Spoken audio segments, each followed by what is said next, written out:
Mạng y tế, vì sức khỏe cộng đồng. Chào bạn, bạn đang nghe audio chuyên mục phát minh y học trên website mạng y tế.vn. Những căn bệnh là khắc tinh của nhau. Rối loạn di truyền được truyền từ thế hệ này sang thế hệ khác. Nếu chỉ nhận được gen lỗi từ cha hoặc mẹ, bạn sẽ được gọi là người mang gen bệnh. Tương tự, một số nhiễm trùng đôi khi lại mang đến sức đề kháng với những căn bệnh khác. 1. Bệnh hồng cầu liềm và sốt rét. Những người mang gen bệnh hồng cầu liềm đã được chứng minh là có khả năng đề kháng tốt hơn với sốt rét. Hồng cầu liềm là bệnh di truyền, trong đó các tế bào máu đỏ bị biến dạng, trở thành hình lưỡi liềm và dễ bị bón cục lại với nhau hơn. Theo CDC, 60% người mang bệnh hồng cầu liềm sống sót khi bị sốt rét. Điều này có nghĩa là, ở những khu vực có sự lưu hành cao của bệnh sốt rét, Trung và Nam Mỹ, châu Phi, châu Á và khu vực Ấn Độ, Thái Bình Dương cũng có một số lớn người mang bệnh hồng cầu liềm.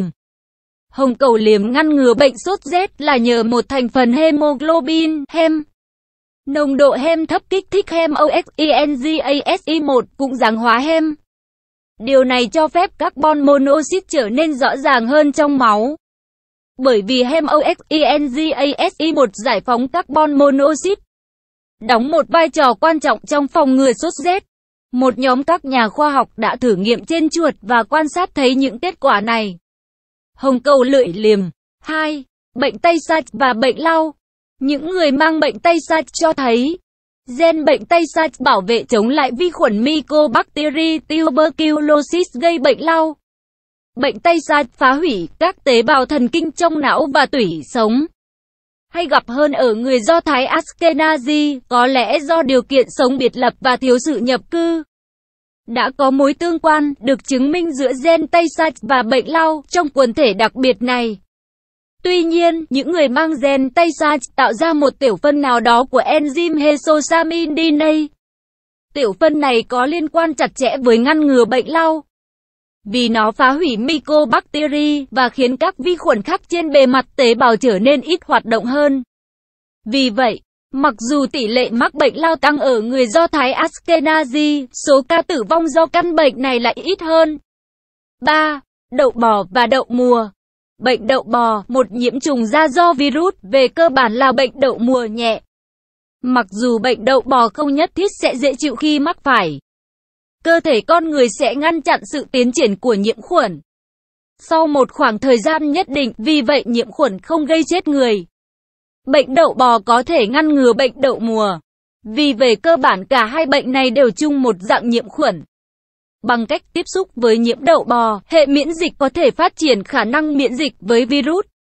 Khi phiên bản chết người hơn của nhiễm khuẩn đó xuất hiện, hệ miễn dịch sẽ dễ dàng ngăn ngừa được những tác động nghiêm trọng. Edward Jenner đã sử dụng đậu bò để chế tạo vaccine đậu mùa vào cuối những năm 1700. Vi khuẩn tả.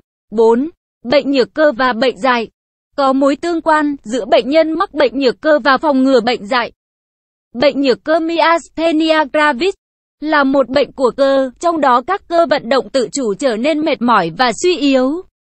Nguyên nhân là do kết nối bị lỗi giữa hệ thần kinh và hệ cơ. Bệnh dại lây nhiễm vào hệ thần kinh, phổ biến nhất là thông qua các cơ xương cơ vân. Có thể là vì bệnh dại thường lây truyền qua vết cắn của động vật. Do bệnh dại thường được tiêm vào hệ thống cơ qua vết cắn, những người bị bệnh nhược cơ ít dễ bị bệnh dại hơn vì kết nối giữa cơ và thần kinh của họ bị lỗi.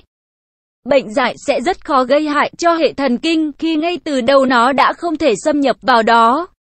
Mặc dù các cơ không phải là điểm cửa ngõ duy nhất để bệnh dại xâm nhập vào hệ thần kinh trung ương, song đây là một cửa ngõ quan trọng đối với hệ thần kinh ngoại biên.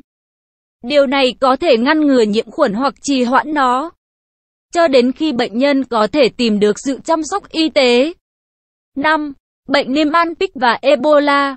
Niemann-Pick là bệnh trong đó cholesterol tích lũy bất thường trong lysosome.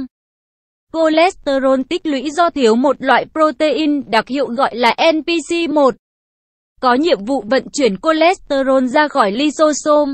Người ta đã chứng minh rằng protein NPC1 có liên quan đến quá trình nhiễm Ebola.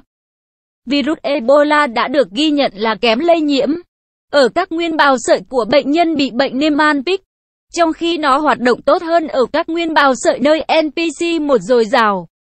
Về cơ bản, virus Ebola không thể lây nhiễm hiệu quả cho những người mắc bệnh Niemann-Pick.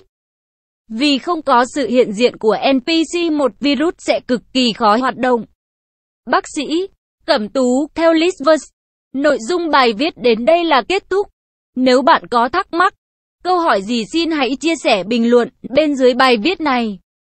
Mời bạn hãy đăng ký kênh Mạng Y tế, chia sẻ bài viết này tới bạn bè và theo dõi thêm những audio tiếp theo. Hy vọng bài viết này sẽ đem lại cho bạn nhiều điều bổ ích. Chúc bạn luôn mạnh khỏe.